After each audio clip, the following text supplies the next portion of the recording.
রাজ্যের মুখ্যমন্ত্রীরা কি রবীন্দ্র জয়ন্তী পালন করছিলেন?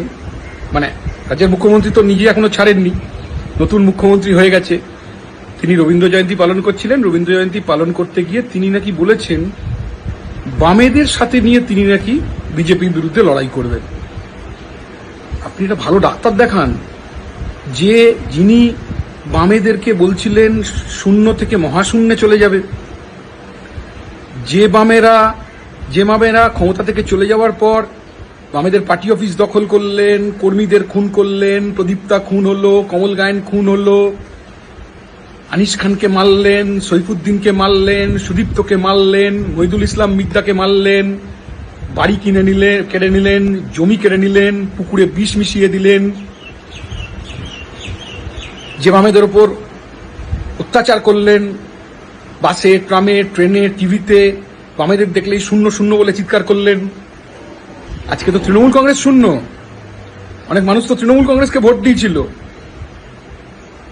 সে মানুষ তো তাদের বিধায়কদের, হেরে যাওয়া বিধায়কদের এলাকায় পাচ্ছে না, কাউন্সিলরদের পাচ্ছে না, তারা তো দম বন্ধ হয়ে আসছে, তারা তো চেঞ্জিং রুমে ঢুকে পড়েছে বিজেপির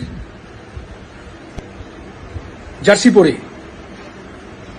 উনি নাকি বামেদের বলছেন। আরে আপনার সবচেয়ে বড় অপরাধ, আমার কথা না, জ্যোতি বসুর কথা, আপনার সবচেয়ে বড় অপরাধ হচ্ছে বিজেপির মতো একটা পার্টিকে পশ্চিমবাংলায় আপনারা নিয়ে এসছেন।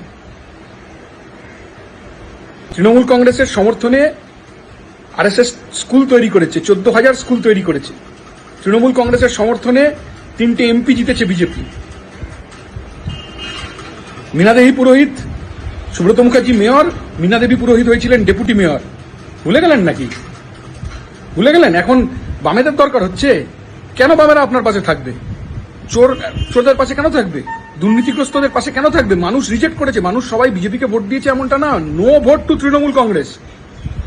তৃণমূল কংগ্রেসকে ভোট না দিয়ে বিজেপিকে সরকার এনেছেন। বিজেপির সাথে আমাদের মতাদর্শগত লড়াই হবে, রাজনৈতিক লড়াই হবে। তা আপনাকে কি প্রয়োজন?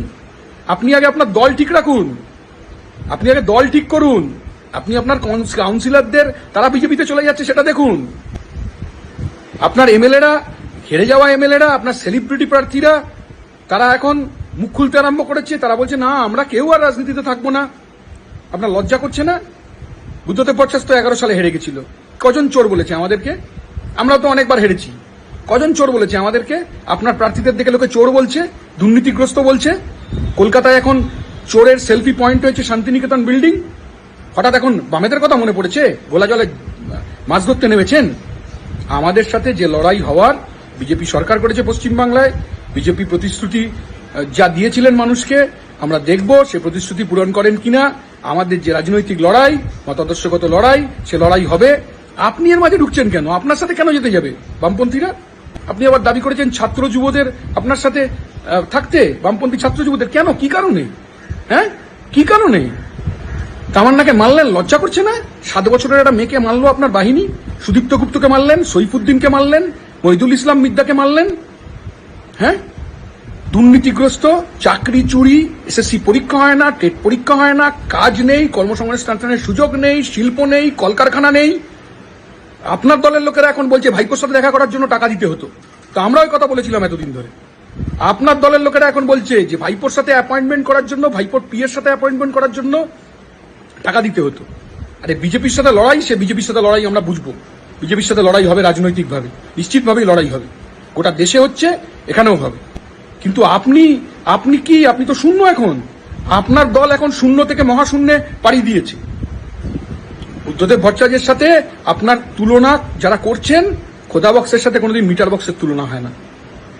আপনি স্বঘোষিত মুখ্যমন্ত্রী থেকে গেছেন। আর আপনি আজকে রবীন্দ্র জয়ন্তী পালন করে এত তাড়াতাড়ি করবেন না। আপনি বিশ্রাম নিন, ডাক্তার দেখান, সুস্থ হয়ে উঠুন। সুস্থতা আপনার কামনা করি আমরা সুস্থতা কামনা করি আপনার। আপনি যা বলেছেন মিথ্যে কথা বলেছেন। আপনি পশ্চিমবাংলার সংখ্যালঘুদের পেছন থেকে ছুরি মেরেছেন, সংখ্যালঘুদের জন্য কিছু করেননি। আপনি বলেছিলেন ওয়াক অফ নিয়ে, কিচ্ছু করেননি। আপনি বলেছিলেন এসআইআর হতে দেবো না, কিচ্ছু করেননি। আপনি বলেছিলেন আপনি বেঁচে থাকতে এসআইআর হবে না। আরে এসআইআর হয়ে যে নাম বাদ গেছে, ভুয়ো ভোটারের নাম বাদ গেছে, আপনি এসআইআর এর বিরুদ্ধে ছিলেন কারণ আপনি চেয়েছিলেন মৃত ভোটারের নাম থেকে যাক, ভুয়ো ভোটারের নাম থেকে যাক, অ্যাবসেন্টি ভোটারের নাম থেকে যাক। কিন্তু যে জেনুইন ভোটারের নাম বাদ চলে গেল, তার বিরুদ্ধে আপনি তো কোনো ব্যবস্থা নিতে পারলেন না। তা আপনার ভূতের মুখে রাম নাম কেন? হ্যাঁ, আপনি এখন বরঞ্চ যদি পারেন ঝাঁকের কই ঝাঁকে চলে যান। আপনার এমনি দলবল ডানহাত বাঁহাত মেজোহাত সেজোহাত খোকা সব তো চলে যাচ্ছে বিজেপিতে, সেইটাও আপনি সামলান। আপনাকে বামেদের নিয়ে ভাবতে হবে না। পশ্চিমবাংলার জনগণ বুঝে গেছে যে পশ্চিমবাংলায় বিজেপির সাথে আগামী দিনে বামপন্থীদের লড়াই হবে। আপনাকে ভাবতে হবে না, আপনাকে নির্দেশ দিতে হবে না, আর আপনার সাথে কেউ থাকবে না পশ্চিমবাংলার, কেউ থাকবে না আপনার সাথে।